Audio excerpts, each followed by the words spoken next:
우리가 외국에 갈 때에는 비행기를 타고 대개 여행을 합니다.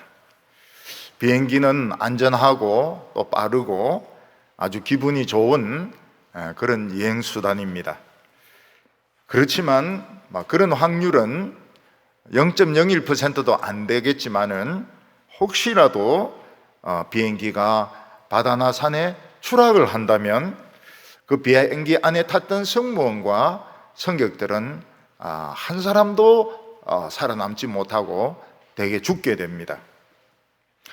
그래서 우리나라 대기업의 어느 총수는 아버지와 아들이 절대 같은 비행기를 안 탄다는 것입니다. 왜냐하면 아버지와 아들이 같은 비행기를 탔는데 그런 확률은 없겠지만은 혹시라도 사고가 나가지고 아버지하고 아들하고 같이 죽어버리면 기업을 경영할 사람이 없어지기 때문에 아버지하고 아들은 절대로 같은 비행기를 타지 않는다고 이야기를 합니다. 한 번은 사관학교 그 졸업 예배에 갔는데 참모 차장이 왔습니다. 참모 차장은 별 셋입니다. 그래서 제가 물어봤습니다. 총장은 또 왜 안 왔냐 이래 물어보니까 참모 총장하고 차장은 절대로 같이 가지 않는다는 것입니다. 만약 혹시 가다가 사고가 나서 총장도 죽고 차장도 죽으면 군의 지휘 계통이 다 흐트러지기 때문에 한 사람만 간다는 겁니다. 그래서 참모 총장이 가면 차장은 본부를 지키고 차장이 가면 총장은 본부를 지키고, 그래서 혹시 무슨 사고가 일어나더라도 지휘 체계가 흔들리지 않도록 절대로 같이 움직이지 않는다고 이야기를 했습니다. 제가 그 말을 듣고 제 아내에게 그 이야기했어요. 우리도 같은 비행기 타지 말자. 당신이 타고 가든지 아니면 내가 타고 가든지, 그럴 리는 없겠지만은 혹시 사고가 나서 둘 다 죽어버리면 우리 하나 남은 딸이 얼마나 슬퍼하겠냐고. 그랬더니 아내가 쓸데없는 소리 작작하고 있다 이러면서 죽으면 같이 죽고 살면 같이 산다 이러면서 군대 구호를 외치는 겁니다. 그건 뭐 군인들이 하는 소리인데, 같이 죽고 같이 산다 이거는 군인들이 하는 소리인데, 제 아내는 그 군인 정신을 가지고 있는 것 같아요. 그래서 쓸데없는 소리 작작 안 하기로 했습니다. 자녀들이 청소년이 되면 부모에 대해서 반항을 해서 가출을 하는 경우가 있습니다. 가출을 하면은 그냥 혼자 돌아다니는 게 아니고 나쁜 아이들과 이제 모여가지고 같이 담배도 피우고 술도 마시고 또 철거하려고 하는 이런 그 집에서 애들이 이제 잡니다. 그때 부모는 속이 너무 상해가지고 애가 언제 돌아오나 눈에 반지도록 기다리는데 되게 애들이 돌아옵니다. 돌아오는데 끝까지 돌아오지 않고 다른 나쁜 애들과 어울려서 도둑질을 한다든지 패싸움을 한다든지 이러면은 전부 다 경찰에 붙들려 가게 되는 것입니다. 그때 봐달라고 해도 경찰은 봐주지가 않습니다. 전부 다 들어가는 것입니다. 한 번은 신문에 중남미 어느 교도소의 그 모습이 나왔습니다. 그 교도소에서 집단 폭동이 일어났는데 전부 잡혀가지고 운동장에 앉아 있는 것입니다.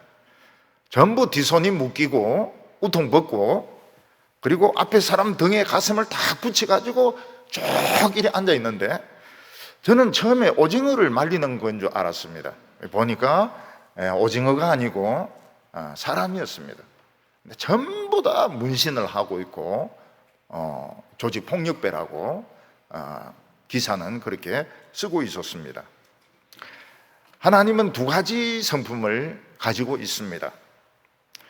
하나는 우리가 죄를 지었을 때, 연약해서 죄를 지었을 때, 죄인 줄 알든지 모르든지 죄를 지었을 때 하나님은 바로 심판하지 않으시고 엄청난 인내심으로 하나님은 기다리십니다. 몇 년, 몇십 년, 심지어는 아들 때까지 하나님은 기다리십니다. 그때 회개하고 돌아오면 하나님은 아무런 말씀도 안 하십니다. 오히려 더 사랑하시고 더 축복하십니다. 죄에 안 지은 사람보다 더 사랑하시고 더 축복하십니다.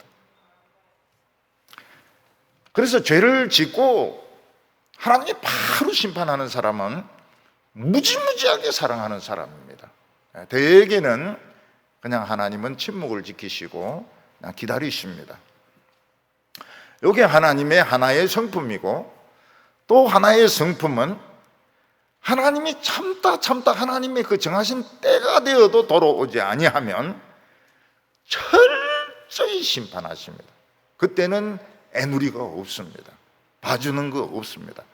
완전히 멸망을 시키는 그런 성품을 가지고 계신 것입니다.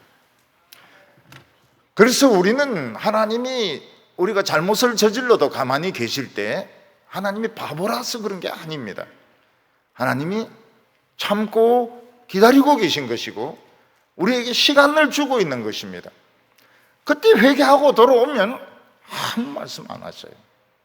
오히려 돈도 주시고 직책도 올려주시고 명예도 더 주시고 사랑도 더 많이 해주십니다. 왜냐하면 인간은 그럴 수밖에 없거든요. 근데 하나님이 가만히 있는 거 보니까 하나님이 없는가 보다, 또는 하나님이 속은 모양이다 이러면서 회개하지 않고 그냥 가만히 있으면 그 사람의 대나 그 사람의 아들 대에 가서 애누리 없는 심판이 임하게 되는 것입니다. 여로보암의 집이 바로 그런 집이었습니다. 하나님은 여로보암을 공사판 감독에서 픽업을 해가지고 이스라엘 왕으로 세우셨습니다. 여로보암은 나는 공사판 감독이었다. 근데 왕이 되었으니까 내가 내려가 봐야 공사판 감독보다 더 내려가겠나? 말이 되든지 안 되든지 하나님 말씀대로 한번 순종해보자. 이랬더라면 거의 다윗의 버금가는 훌륭한 왕이 될 수 있었을 것입니다. 이스라엘이 더 부흥될 수 있었을 겁니다. 유다보다도. 근데 여로보암은 그런 믿음이 없었습니다. 그래서 자꾸 인간적인 생각을 하고 또 인간적인 생각을 하고 백성들이 자기를 죽일 것 같고 유다로 다 내려갈 것 같고 이제 이러니까 결국은 금송아지를 만들어 가지고 자기 자신과 백성을 속이는 겁니다. 이게 하나님이니까 예루살렘으로 갈 필요가 없다고. 이게 제일 큰 죄였습니다. 우상 숭배가 제일 큰 죄입니다. 가끔 보면 크리스찬들이 점치러 간다 그러는데 그 큰 죄입니다. 점을 빼는 거는 죄가 아닙니다. 점은 누구든지 뺄 수 있습니다. 그렇지만 점을 치는 것은 이거는 굉장히 큰 죄입니다. 근데 사람은 이제 성공하고 난 뒤에는 하나님의 말씀을 믿기가 어렵습니다. 왜냐하면 하나님의 말씀은 눈에 보이지도 않고 결과도 안 나타나고 이러니까 다른 신을 믿든지 세상을 따라가게 되는 것이 큰 죄입니다.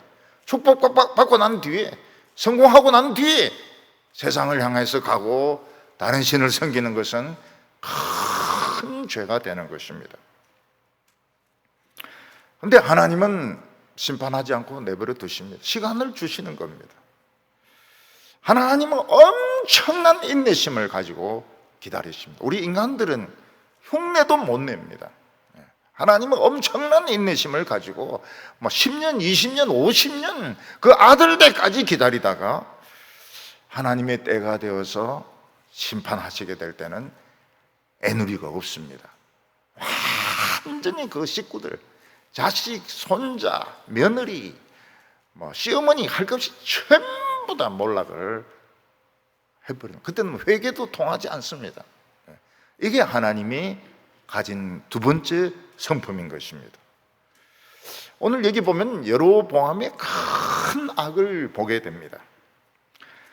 여로보암의 가장 큰 죄는 홍사판 감독으로 있던 자기를 뽑아가지고 왕을 세웠는데 하나님을 믿지 못하는 것입니다. 하나님의 말씀을 믿지 못하는 것입니다. 그래서 금송아지를 만들어서 하나님이라고 백성들을 속이고 자신 스스로도 속이고, 그래서 멸망의 길을 가게 한 것이 큰 죄였습니다. 다른 어떤 죄보다도 큰 죄가 이 금송아지 우상의 죄였습니다. 왕이 금송아지를 하나님이라고 그러니까 백성은 또 그런 줄 알고 전부 금송아지 신앙을 가지게 되었습니다. 원래 이스라엘 백성들은 하나님의 말씀에 대해서 불만이 많았습니다. 왜냐하면 하나님의 신앙은 말씀을 듣는 거거든요. 말씀을 듣고 기도한다는 건 뭘 말? 나는 아무것도 안 한다는 겁니다. 나는 아무것도 아닌 겁니다. 사람은 뭔가 좀 해야 일이 되는 것 같은데 설교 말씀만 듣고 기도만 하고 기다리기만 하고, 여러분 기다리는 게 얼마나 어렵습니까? 얼마나 어렵습니까? 부인들은 아이가 돌아오는 거, 남편이 돌아오는 거 기다리는 것이 얼마나 힘든지 몰라요. 그걸 매일매일 반복하고 있는 것입니다. 이스라엘 백성들은 그게 불만이었습니다. 말씀만 듣고 기도만 하고 아무것도 안 하고. 그럼 우린 뭐냐? 그들은 예배가 축제가 되기를 원했습니다. 어떤 일이 되기를 원했습니다. 독일의 슐라이마흐라는 신학자는 말하기를 종교는 감정의 표현이다, 그런 말을 했습니다. 즉 신앙은 입을 다물고 가만히 앉아서 하나님의 말씀을 듣고 기도만 하는 것이 아니라 춤도 추고 술도 마시고 소리도 지르고 막 땡깡도 부리고 이러는 것이 예배다, 그런 뜻입니다.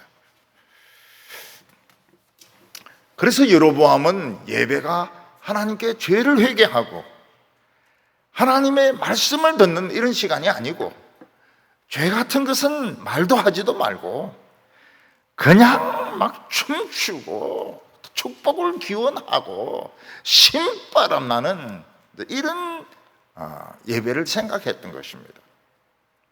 거기에 딱 적합한 것이 금송아지였습니다. 왜냐하면 북쪽 이스라엘은 평지였기 때문에 농사를 짓는 농업이 주업이었습니다. 이제 이스라엘 백성들은 광야에 있는 것도 아닙니다. 이제 산지에 있는 것도 아닙니다. 평지이기 때문에 농사가 제일 중요하고 농사 짓는 최고의 수단은 소였던 것입니다.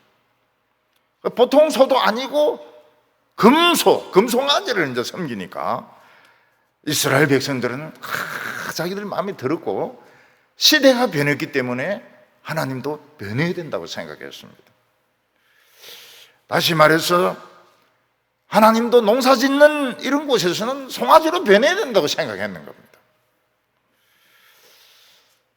여로보암은 하나님이 세워주셨는데 왕이 되고 난 후에 보니까 너무 불안한 겁니다. 하나님만 믿을 수가 없었습니다. 마음에는 욕심도 있고 야망도 있었습니다. 흩어지려는 백성을 붙들고 싶었습니다.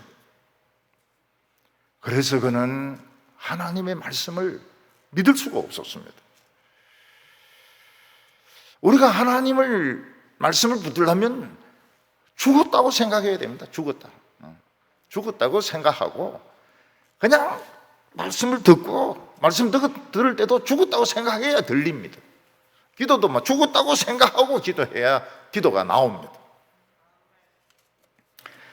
그래서 하나님을 처음 믿는 것도 어렵지만 계속 믿음 생활하는 거 더 어렵습니다.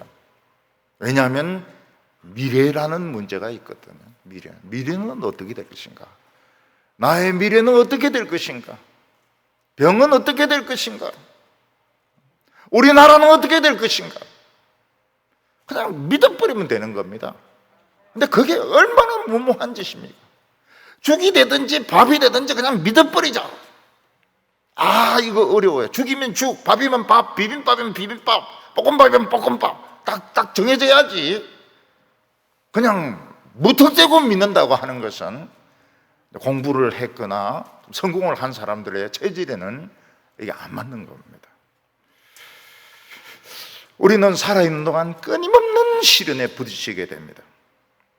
한두 번은 하나님의 능력으로 이긴다고 하지만 늘 하나님의 능력으로, 늘 하나님의 도우심으로 이긴다고 보장할 수가 없습니다. 그래서 우리는 앞으로 닥칠 그 미래를 두고서 무엇을 먹을까, 무엇을 입을까, 어떻게 살까 늘 염려를 하고 있는 것입니다. 하나님께서 오늘까지 지켜주셨으면 앞으로도 지켜주신다. 그냥 믿어버리자. 그러면 되는데, 우리 딸 결혼 어떻게 하느냐? 지금까지 키워주셨으니까 앞으로도 뭐 키워주시겠지. 키만 크고 결혼 안 하면 어떡합니까? 그건 모르겠다. 이게 뭐 배짱으로 막 나가야 되는 겁니다. 배짱으로.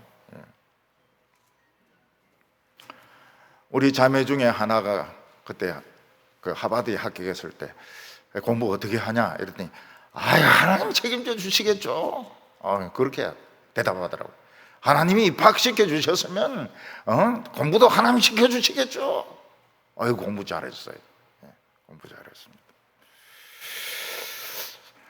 우리는 지금까지 지켜주신 하나님께서 앞으로도 지켜주신다. 그냥 믿어버리면 되는데, 하나님은 과거의 하나님이시라는 거예요. 마치 이스라엘 백성들이 하나님은 시내산의 하나님이시고 광야의 하나님이시고, 그들이 이스라엘에 왔을 때는 금송아지가 필요했다고 생각했던 것처럼 하나님은 과거의 신이시고 옛날의 신이시고 미래는 내가 해결해야 된다. 내가 생각을 해야 된다. 내가 대비를 해야 된다. 그렇게 생각을 하니까 이게 믿음이 안 생기는 것입니다. 또 요즘은 이 기업에서 퇴직이 굉장히 빠르지 않습니까? 또 사람은 오래 살지 않습니까? 그에 대해서 다 이야기하는 것이 너무 대비가 안 돼 있다. 너무가 대비가 안 돼 있다. 다시 살 인생을 준비해야 된다. 전부 신문에 막 그렇게 이야기합니다. 그래서 은퇴하고 나서 뭐 하려고 생각하면 또 할 게 없는 거예요. 할 게 없는 거예요. 주유소에서 기름 넣으려고 이런 직업을 생각했더니 요즘은 무인으로 하는 거예요. 무인으로. 하나님은 과거의 하나님이시고 미래는 내가 해결해야 되는가? 그러면 우리 인생은 굉장히 어려워지게 됩니다. 여로보암의 신앙은 그런 신앙이었던 것입니다. 하나님은 과거의 하나님이시다. 미래는 새로운 신이 필요하다. 그러니까 큰 죄를 짓게 되었습니다. 금송아지 우상을 만들고 섬기게 되었던 것입니다. 우리가 하나님을 믿으면 하나님 말씀에 그냥 자신을 던져버려야 됩니다. 풍덩. 그래서 이 예배 시간에 풍덩 소리가 나야 돼요. 풍덩. 풍덩 하면서 그냥 빠져버려야 되는 겁니다. 어떻게 보면 이건 스스로 자살하는 것 같습니다. 죽는 것 같아요. 아무 대책이 없는 겁니다. 우리가 어려웠을 때 우리는 아무 대책이 없었습니다. 우리는 아무 대책이 없었고 미래에 대해서 계획이 없었고, 그래서 형제들은 굉장히 답답하게 생각했습니다. 무슨 대책이 있어야 되는데 아무 대책이 없는 거예요.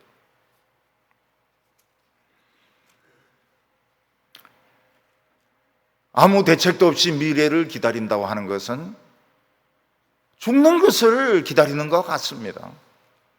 그래서 뭐라고 말하고 있습니다. 도살당할 양과 같았습니다. 이렇게 말하고 있습니다. 도살당할 양은 그냥 죽는 시간만 기다리고 있는 것입니다.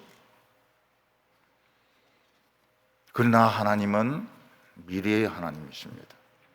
미래는 하나님은 현재의 하나님이 되시는 겁니다. 예수님께서 말씀하시기를 누구든지 예수님을 인하여 목숨을 잃고자 하면 얻을 것이요 목숨을 지키고자 하면 잃어버릴 것이라고 말씀을 하셨습니다. 자, 내가 이제 하나님을 찾았으니까 이제 한번 죽어보자. 하나님 말씀 붙들고 한번 죽어보자. 이러면 산다는 거예요. 근데 어떻게 하면 내 자리를 지킬까? 수입이 생길까?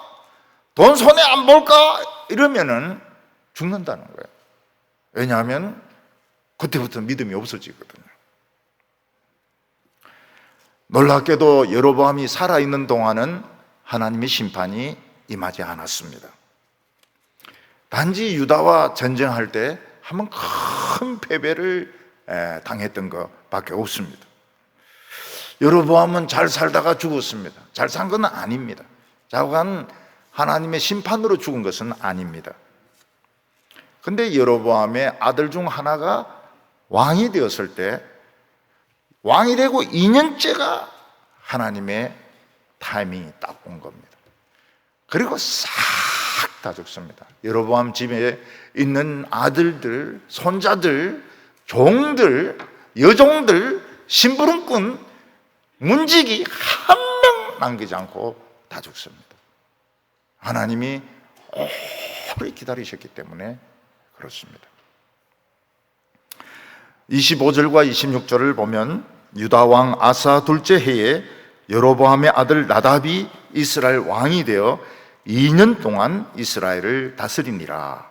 그가 여호와 보시기에 악을 행하되 그의 아버지 길로 행하며 그가 이스라엘에게 범죄하게 한 그 죄 중에 행한지라. 참 놀라운 것은 이스라엘 왕이나 백성들이나 신하들 할 것 없이 하나님의 말씀을 버리고 세상으로 나가고 딴 신을 섬기고 난 후부터는 끝내 돌아오지 않는다는 것입니다. 가출한 아이가 집으로 부모님에게로 안 돌아오듯이 끝까지 안 돌아오는 겁니다. 우리는 이것을 이해할 수 있습니다. 이 지방의 출신의 그 청년들 있지 않습니까? 함양이라든지 안동이라든지 청도라든지 이런 시골 출신들이 한번 서울에 이제 올라갔습니다. 공부하러 가든지 취업 준비하러 취업 준비생으로 이제 올라갔습니다. 또 직장 생활하러 올라갔습니다. 사실 서울이 살기 좋은 건 아니거든요. 서울은 공기도 나쁘고 겨울에는 춥고 전에는 시베리아 바람이 불더니 요즘은 북극에서 바람이 붑니다. 이 바람이 어디서 시작했을까? 북극에서 시작된 바람입니다. 제가 처음 서울 올라갔을 때하고 비슷해. 그때 영하 15도, 16도 막 이래가 너무너무 추웠거든요. 근데 요즘은 영하 20도도 막 내려갑니다. 서울은 집값이 엄청나게 비쌉니다. 물가도 비쌉니다. 물가도 비싸요. 우리는 여기서 과일 살 때 이 상자 박스로 사는데 그거는 박스로 사는 것은 재벌이고 전부 까만 비닐으로 10개씩 이렇게 사가지고 선생님 선물로 드리고 이러면 좋아합니다. 10개가 어딥니까? 사과 10개. 서울은 교통도 복잡합니다. 그래서 어디서 어디로 가려고 그러면은 생각을 해야 돼요. 몇 번 출구에 내려가지고 몇 번 그 지하철을 타고 어디서 환승을 하며 또 어디로 구멍으로 나와야 되며 그래서 지하철을 환승할 때 보면은 지하철 안에서 사람들이 막 움직입니다. 앞에서 뒤로 와 가요. 그럼 따라가야 됩니다. 왜냐하면 거기서 지하철을 또 체인지를 해야 되거든요. 근데 왜 애들이 서울로 올라가면 안 내려오는가? 서울에 모든 것이 다 있기 때문입니다. 서울에 모든 게 다 있어요. 함양이나 청도나 뭐 이런 데 백화점이 있습니까? 종합병원이 있습니까? 문화시설, 이 오페라 하는 그런 오페라관이 있습니까? 없거든요. 물건을 살라 해도 없어요. 물건을 살라 해도 없고. 서울은 모든 정보가 다 모입니다. 거기 앉아 있으면 전국이 돌아가는 걸 다 알아요. 전국이 돌아가는 걸 다 압니다. 교인들 중에서 신문사 편집장도 있고 라디오 방송 뭐 PD도 있고 뭐 그래서 선전하기도 굉장히 쉬워요. 모든 것은 서울에 다 집중이 되어 있습니다. 그런 아들들, 자녀들에게 아버지가 고향으로 내려오너라, 농사 짓자, 그 말 듣겠습니까? 안 듣습니다. 대구로 오라 이래도 안 옵니다. 백화점 막 신세계도 생기고 뭐도 생기고 현대도 생기고 롯데까지 생겼다. 안 옵니다. 그게 롯데입니까? 그게 지하철 위에 있는 그게 롯데입니까? 그게. 그리고 애들 동성로에서 모인 데가 막 웃습니다. 그게 그거밖에 없는 거예요. 그거밖에 없는 거예요. 제가 서울에 있을 때 이제 부산에 친구들이 있어가지고 부산으로 내려갔습니다. 어디서 모이는가? 남포동 그거 다 있어요. 남포동에 우리 애들이 친구들이 그거 다 있는 거예요. 서울은 그런 게 어디 있으면 못 만납니다. 못 만나요. 다 얼마나 도시가 큰지 흩어져 가지고 그런 서울에 간 애들인데 뭐 함양으로 내려와서 농사 짓고 옛날 교회 교사해라, 집사해라. 절대로 안 내려오죠. 절대로 안 내려와요. 또 어른들은 또 더 어렵습니다. 어른들은 대도시에 가서 생활하기가 더 어렵습니다. 왜냐하면 일단 아파트 이름이 영어로 되어 있는데 그 아파트 이름이 그게 뭔지 모르겠는 거예요. 할머니들은 메트로가 뭔지, 엘레강스가 뭔지, 그리고 며느리들은 더 아파트 이름을 어렵게 만들어 그래요. 시어머니 못 찾아오도록. 노인들은 시골에 있으면 배추도 심고 뭐 고추 농사도 짓고 이제 이렇게 할 일이 있습니다. 근데 대도시에는 막 텔레비 껴안는 거 말고는 천하에 할 일이 없거든요. 노인들이 할 일이 없어요. 시골에 있으면 이야기할 친구가 있습니다. 그럼 막 허리가 꼬부러진 이런 할머니도 지팡이 짚고 노인정으로 갑니다. 할머니 어디 가세요? 노인정에. 왜 가십니까? 사람이 길입어서 그립다 이 말이거든요. 이바구를 하고 싶어서, 이야기를 하고 싶어서 통역을 해야 됩니다. 근데 도시는 친구가 없어요.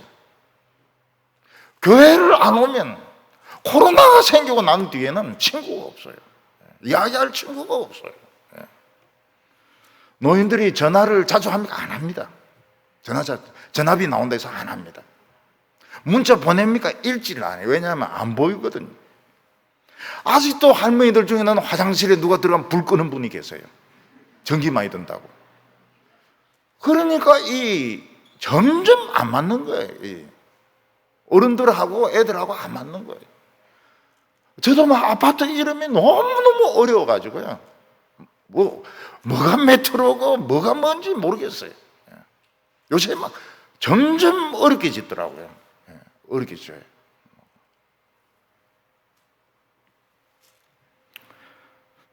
미국에 가면 더 합니다. 미국이나 프랑스나 영국 가면 더 합니다. 그것은 이제 언어가 통하고 이제 이러면은 마음대로 다니고 그러면서 한국이 얼마나 작고 답답한지를 알게 되는 거예요. 너무 작고 답답한 거예요. 대구는 굉장히 작고 답답하다는 걸 알게 됩니다. 아버지가 그런 애들인데 한국에 와서 교회 봉사해라, 교회 반주해라. 아유, 안 하죠. 그 있으면 막 전 세계를 여행 다닐 수가 있습니다. 휴가도 뭐 한 달씩 얻어가지고.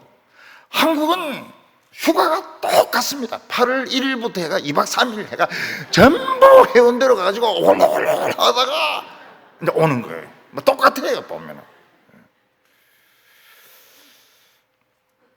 뭐 다양한 인종하고 어울려가 뭐 인도 사람, 중국 사람, 뭐 이집트 사람 막 그래가지고 막 싸우기도 하고 막 이렇게 합니다. 그리고 막 유리벽을 뚫고 막 여성들도 막 승진을 합니다. 부모들이 미국 같은 데 가면 더 합니다. 제일 두려운 게 뭔가 하면 누가 벨을 눌리는 겁니다. 누가 찾아오면 이제 말을 못 하는 거예요. 전화 오면은 막 경기가 일어납니다. 예. 왜냐하면 헬로 해야 되는데 이게 이제 전화를 못 받으니까요. 운전이 안 됩니다. 돈 계산이 안 돼요. 돈 계산. 뭐 몇 달러, 몇 센터, 뭐 플리즈 이렇게 하면 이 계산이 안 되는 거예요. 영국 가니까 뭐 파운드 뭐 이러는데 이 계산이 굉장히 어려워요. 주머니는 돈 꺼내놓고 이렇게 하면 자기가 알아서 가져갑니다. 쪽팔리죠.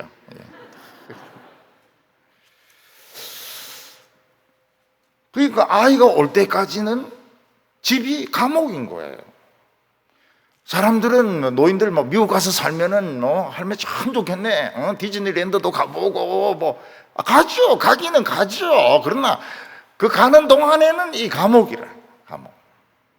근데 그 애들인데 야 고향 청도 와가지고 교회 봉사해라. 안 하죠.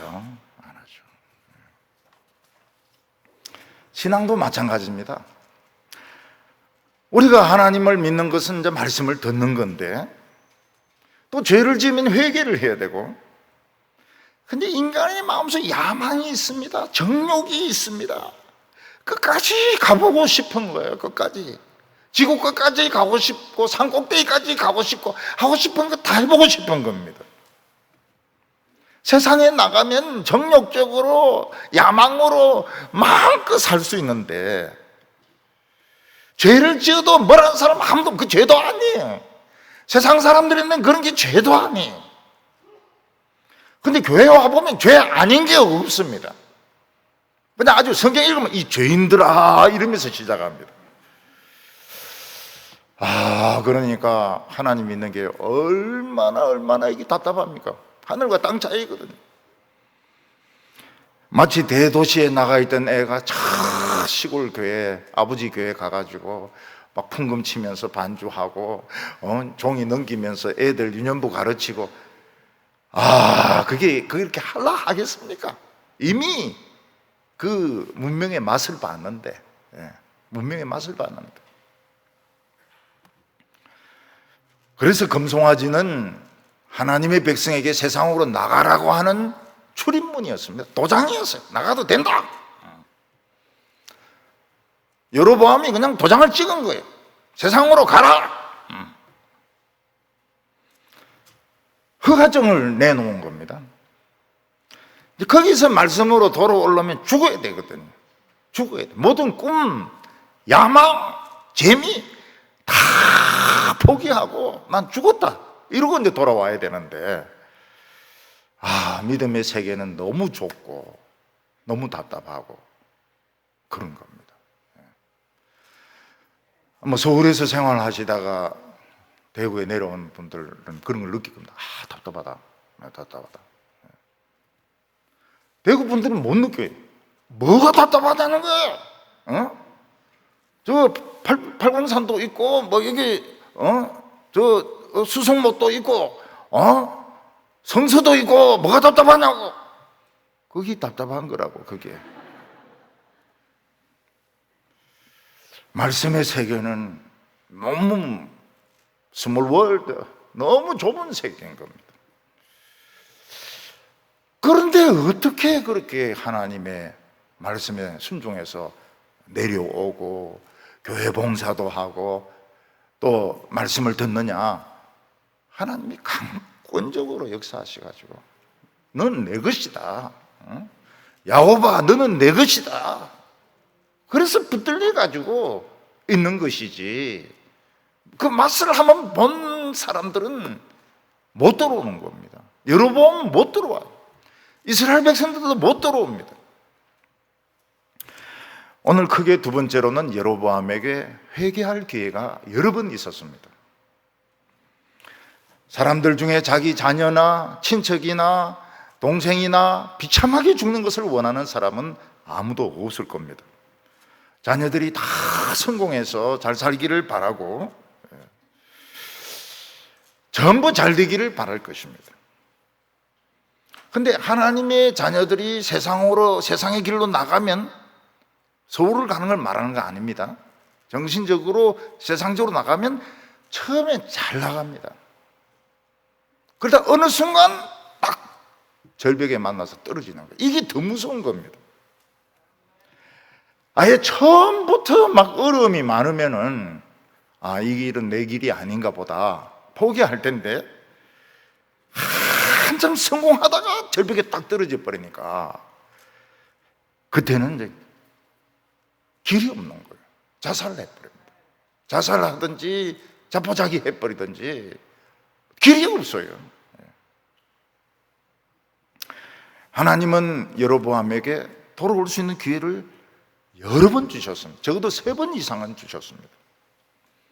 그 첫 번째가 뭔가 하면 베델에서 금송아지 우상을 만들어서 제사 지낼 때입니다. 그때 유다에서 한 선지자가 나와서 이 금송아지는 가짜 신이다, 이 제단은 갈라져서 재가 쏟아질 것이다, 이래 예언하니까 여로보암이 화가 나서 저놈 잡아라 이러는데 이게 굽혀지지 않는 겁니다. 저놈 잡아라, 잡는 것은 좋은데 팔이 굽혀지지 않는 거예요. 그래서 여로보암이 그 선지자인데 하나님께 기도해서 이게 굽혀지도록 좀 해달라, 정상이 되게 해달라. 그래서 선지자가 기도하니까 정상으로 돌아온 겁니다. 그때가 돌아올 기회였습니다. 하나님의 말씀에 이런 능력이 있구나, 하나님의 말씀에 이런 기적이 있구나, 이 굽혀지지 않던 팔이 굽혀지는구나. 그때 돌아올 기회였습니다. 안 돌아옵니다. 왜냐하면 말씀으로 돌아오려면 죽어야 되니까요. 죽는다는 각오를 해야 돌아올 수 있는데 여로보암 죽기가 싫어요. 내가 왜 죽어야 돼? 두 번째 기회는 여로보암의 아들이 병들었을 때입니다. 그때 여로보암은 이 아이를 살려보려고 자기 부인을 다른 여자로 변장을 시켜가지고 처음 자기에게 옷 10조각을 주었던 아이야 선지자에게 보냅니다. 이때 아이야 선지자는 이제 녹내장인지 백내장인지 그게 걸려가지고 앞을 전혀 보지 못해요. 속이기에 너무 쉽습니다. 여로보암의 부인은 변장을 해가지고 딴 사람인 것처럼 이렇게 가서 우리 애가 병들었는데 기도해 주십시오 이러면은 기도하면 이제 낫는다고 생각을 했던 것입니다. 근데 아이야는 하나님 영이 딱 임하니까 여로보암의 부인이요, 어서 와라, 너 왜 변장하고 있느냐, 내가 다윗의 나라에서 10지파를 뺏어서 네 남편에게 줬는데 너는 왜 백성들을 망하는 길로 데려가느냐, 너와 너 후손들이 들판에서 전쟁하다가 죽으면 새들이 시체를 뜯어먹을 것이고 성 안에서 싸우다가 죽으면 개들이 뜯어먹을 것이다. 그리고 너가 성 문 안으로 들어가는 순간 애는 죽는다. 그렇게 이야기를 했습니다. 이 여자가 하나님 말씀을 믿었으면 성 안으로 안 들어가야죠. 밖에서 왔다 갔다 하고 이래야 되는데 뭐 하나님 말씀 우습게 알고 딱 들어가니까 딱 죽는 겁니다. 그때 여로보암이 아이고 하나님 잘못했습니다, 금송아지 막 깨버리겠습니다. 그러면은 하나님은 지난 과거는 그냥 다 씻어주십니다.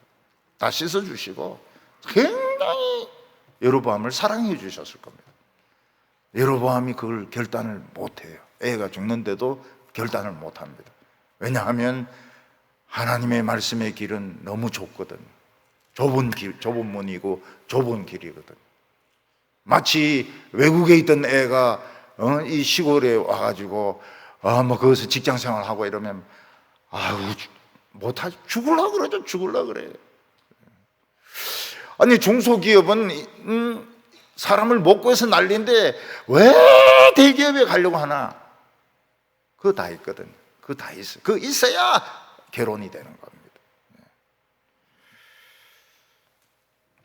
그냥 웃으겠습니다.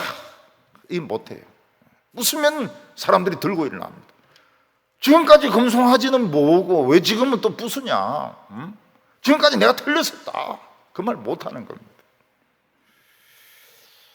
그래서 그 아들이 죽는데도 용기를 내지 못합니다. 세 번째로 돌아올 기회는 아비함과 전쟁할 때였습니다. 아비함은 40만 명의 군대를 이끌고 나오고 여로보암은 80만 명을 이끌고 나오는데 매복을 합니다. 그래서 앞에서 치고 뒤에서 치고 이렇게 하면 유다는 전멸입니다. 그런데 이상하게 유다가 이깁니다. 유다가 이겨요. 앞뒤로 공격을 했는데 매복을 했는데 이스라엘이 맥을 못 추는 거예요. 그래서 그날에 50만 명이 죽습니다. 이스라엘 군인들, 백성들 50만 명이 죽습니다. 이런 말이 50만 명이지 그 눕혀 놓으면 들판, 산 몇 개 정도 다 차지합니다. 우리나라 해병대에서는 그 오와 열을 굉장히 중요하게 생각합니다. 오와 열 이게 쫙쫙 맞춰야 됩니다. 심지어도 죽은 시체들도 오와 열을 딱딱 맞춥니다. 왜냐하면 해병대는 줄을 맞춰야 되니까.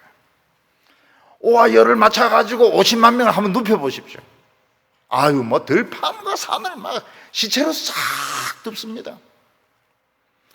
그때 여로보암이 군사가 많다고 이기는 게 아니구나. 작전을 짠다고 해서 이기는 게 아니구나. 하나님이 함께 하셔야 이기는구나. 하나님 회개합니다. 이랬으면 또 되는 겁니다. 근데 여로보암은 삐딱한 거예요. 사람이 벌써 삐딱해진 거예요. 하나님 날 버리셨구나. 그럼 난 더 안 돌아간다. 그래서 막 하나님께 반항하면서 반발심을 가지고 그러고 살다가 죽습니다. 하나님이 얼마나 오래 참으시는 분이신가 하면 10년, 20년, 어떤 때는 한평생 다음 아들 때까지 기다리십니다. 그러다가 때가 되면 그냥 인정사정 없어요. 사람들은 이야기합니다. 애들이 무슨 죄가 있습니까? 여자들이 무슨 죄가 있습니까? 내가 지금까지 기다렸다. 내가 지금까지 기다리고 또 기다렸다. 이제는 국물도 없다고 말씀하시는 겁니다. 애가 무슨 죄가 있습니까? 부인들이 무슨 죄가 있습니까? 그런 말 할 수가 없어요. 하나님이 너무 오래 기다리셨던 것입니다. 그래서 신앙에서 침체되는 것은 자기 손해입니다. 좋다. 내가 교회 안 나가고 침체되어 있으면 하나님도 힘드시겠지. 지만 힘들어요. 하나님은 힘들 거 하나도 없습니다. 반항하고 하나님께 반항해서 막 술 마시고 한꺼번에 담배 2대 피우고 그래봐야 지만 암 걸리가 죽는 거예요. 사울은 자기가 하나님을 잘 믿는다고 생각해서 막 예수 믿는 사람들 잡아 가두고 막 고문하고 막 그랬습니다. 예수님께서 길에 만나가지고 사울이 눈이 딱 멉니다. 누구십니까? 나는 네가 핍박하는 예수라. 그러면서 네가 뒷발로 가시 나무를 차는 것이 너만 손해다. 너만 손해야. 너 발이 얼마나 아프겠냐? 나중에 얼마나 상처가 생기겠냐? 너는 지금 하나님을 믿는 것이 아니고 반항하고 있는 것이고 너 발은 막 피투성이가 돼 있다. 그 말을 사울이 알아듣습니다. 지금까지 반항하면서 살았다는 것을 인정을 합니다. 하나님이 얼마나 축복하셨습니까? 사울 같은 사람은 나오지 않습니다. 그 뛰어난 신학자, 그 뛰어난 전도자, 그 뛰어난 설교자는 나오지 않습니다. 왜냐하면 알아들었거든요. 하나님께 반항하다가 회개했거든요. 예수님께서 그래 뒷발질 하는데 얼마나 아프냐? 알아들었거든요.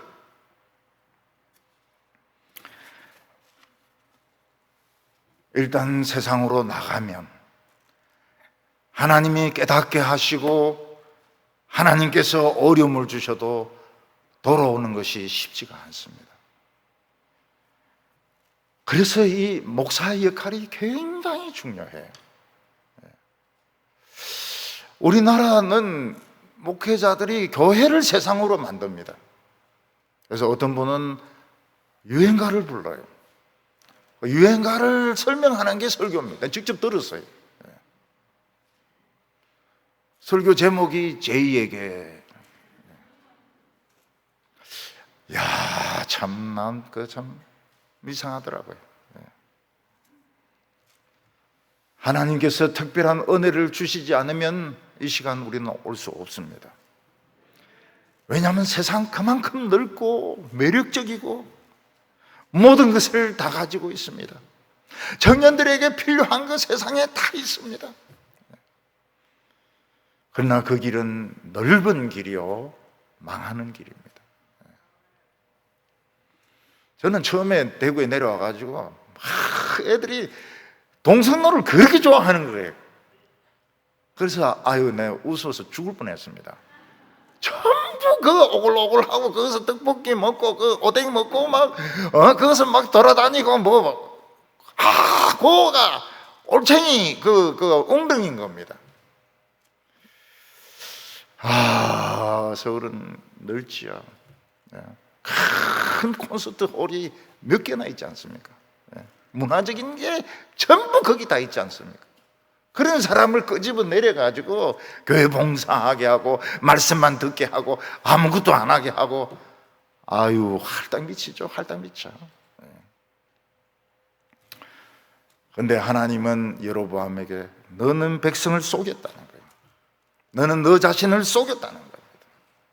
그래서 너와 백성들이 같이 망하게 된다고 말씀했습니다.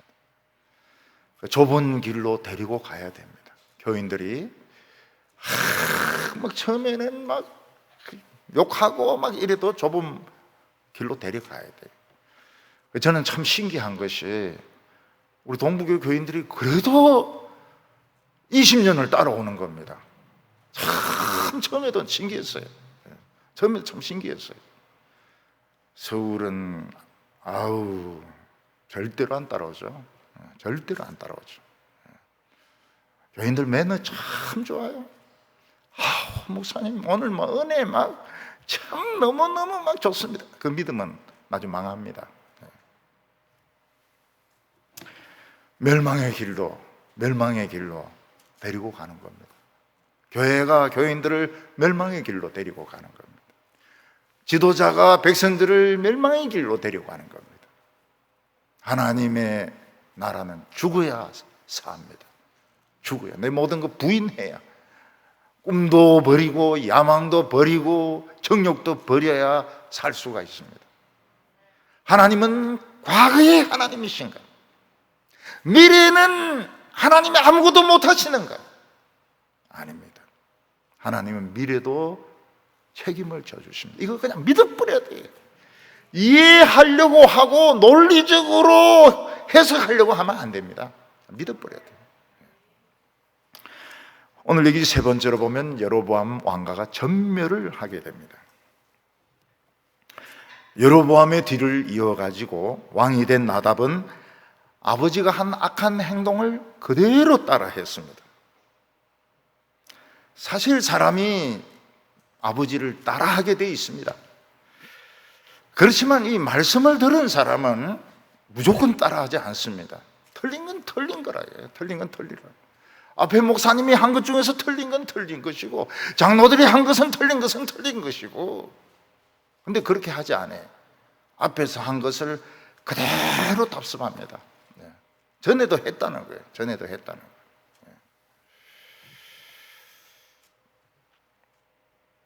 나답은 자기 형이 죽고 자기가 이제 왕이 되었으니까 기분이 굉장히 좋았습니다.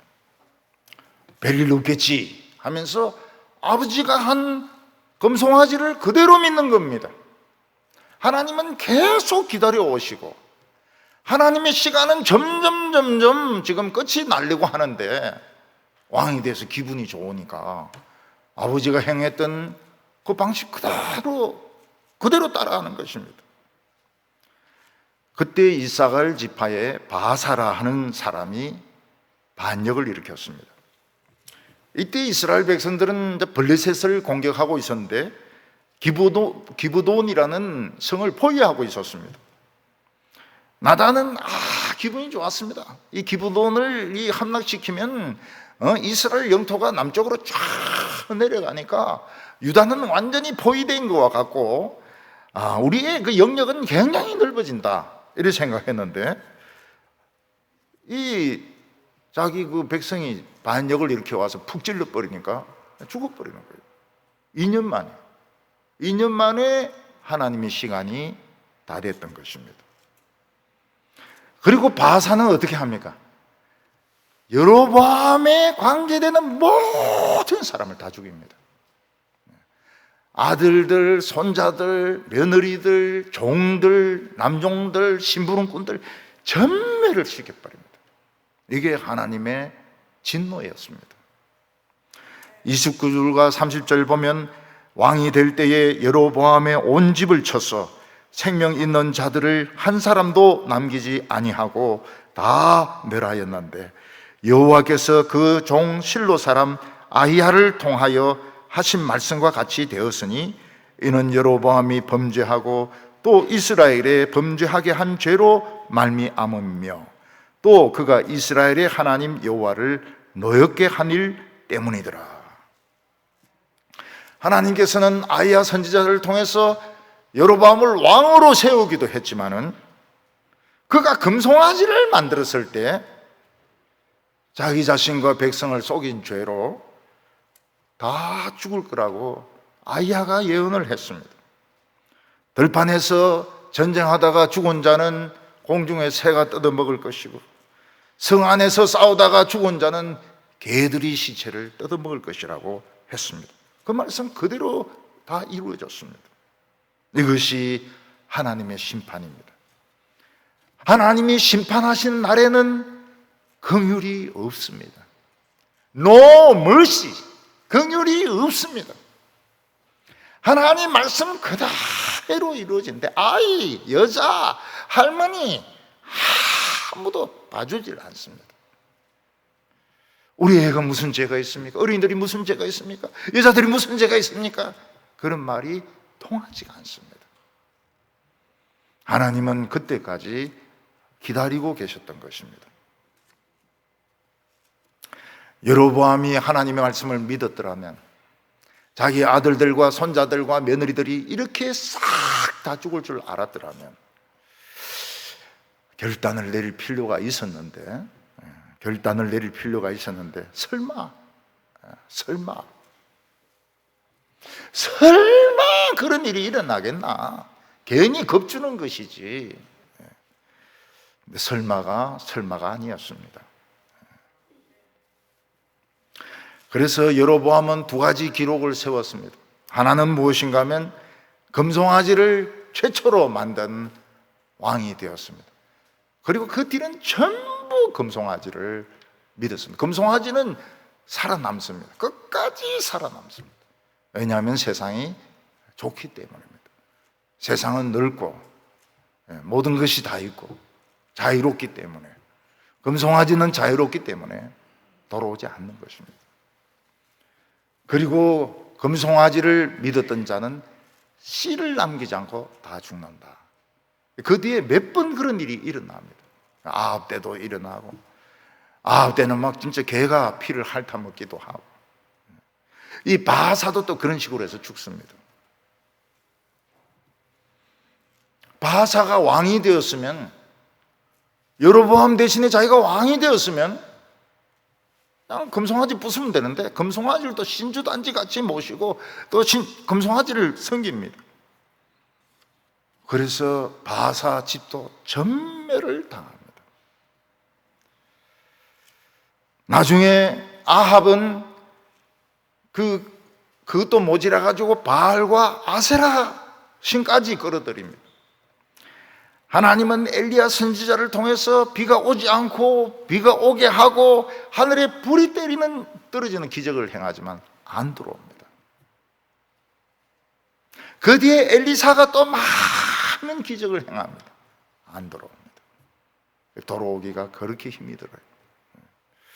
34절에 바하사가 여호와 보시기에 악을 행하되 여로보암의 길로 행하며 그가 이스라엘에게 범죄하게 한 그 죄 중에 행하였음이더라. 바하사가 구테타를 일으켜서 성공했으면, 여로보암의 집에 씨를 말렸다면, 하나님은 금송아지를 싫어하시는구나. 그 부수어야 되는데 금송아지는 또 못 부숩니다. 결국 바하사 집안도 씨를 말리게 됩니다. 전멸을 당하게 됩니다. 우리는 이 말씀의 길을 가는 것이 참 어렵다는 것을 인정을 해야 됩니다. 교인들도 어렵고 목사도 어렵고 참 세상적으로 믿고 세상적으로 나가고 다 좋아요. 다 좋아요. 교회도 막 부쩍부쩍 늘고, 그러나 멸망의 길이고 죽음의 길이고 하나님이 진노하시는 길인 것입니다. 우리가 기왕 이 세상에 한번 사는 거, 기왕 이 세상에 한번 살다가 죽는 거 좋다. 성경대로 한번 살다가 한번 죽어보자. 굶으면 굶고, 굶으면 굶고, 추우면 춥고 한번 해보자. 어차피 한번 살다가 죽을 건데 한번 성경대로 한번 믿어보자. 그러면 삽니다. 먹을 거 없으면은 라면 먹고, 라면 없으면 굶고, 굶어 죽고 한번 죽어보자. 한번 죽어보자. 그럼 미친놈이죠. 미치면 삽니다. 미치면 삽니다.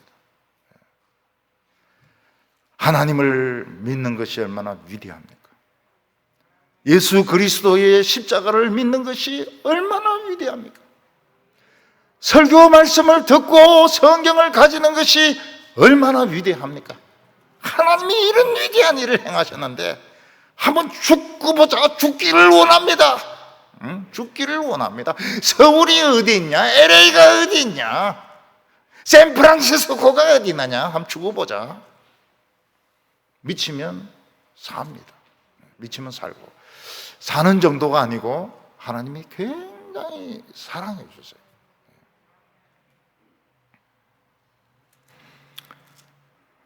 저도 대책이 없이 젊은 시절을 보내었습니다. 그래서 제 아내는 나는 30대가 없었다. 정신없이 보내다 보니까 젊은 때가 저도 없었어요. 저도 젊을 때가 없었습니다. 한 번씩 이렇게 호텔에 가보면은 젊은 사람들이 아기를 데리고 와서 막 자고 뷔페 막 먹고 이런데 굉장히 신기해요. 우리는 젊음이 없었는데 저 사람들은 그 젊음을 막 누리는 거예요. 만끽을 하는 거예요. 차도 막 고급차 타고 와가지고 막, 이야, 쟤는 변호사인가, 의사인가. 한 번 살다가 죽는 거. 우리가 진짜 하나님의 말씀에 한번 미쳐보자. 이러면 사는 겁니다. 근데 생각하고 또 생각하고 또 생각하고 이러면은 죽기는 죽는데 안 좋게 죽어요. 우리 성도님들은 성공한 사람들 보지 마시기 바랍니다. 다른 사람들하고 자신을 비교하지 마시기 바랍니다. 하나님은 과거의 하나님이 아니십니다. 현재의 하나님이시고 미래의 하나님이십니다. 한번 살다가 죽는 거. 하나님을 알았고 말씀의 맛을 알았는데 한번 죽어보자. 그러면 삽니다. 그래서 참 결단을 내리는 우리 성도님들 다 되시기를 바랍니다. 기도드리겠습니다. 자비로우신 하나님 아버지, 우리에 대하여 오래오래 기다려 주심을 감사합니다. 하나님의 강권적인 은혜가 없었으면 우리는 세상으로 나갔지 말씀 앞에 나오지 않았을 것입니다. 근데 아직도 우리의 마음은 답답하고 나는 훨씬 더 잘 되어 있어야 된다는 생각을 할 때가 많습니다. 주여 우리를 도와주시옵시고 붙들어 주시옵소서. 하나님 앞에서 한번 죽는다는 이런 각오로, 죽을 각오로 살게 하여 주시옵소서. 예수님의 이름으로 기도하옵나이다.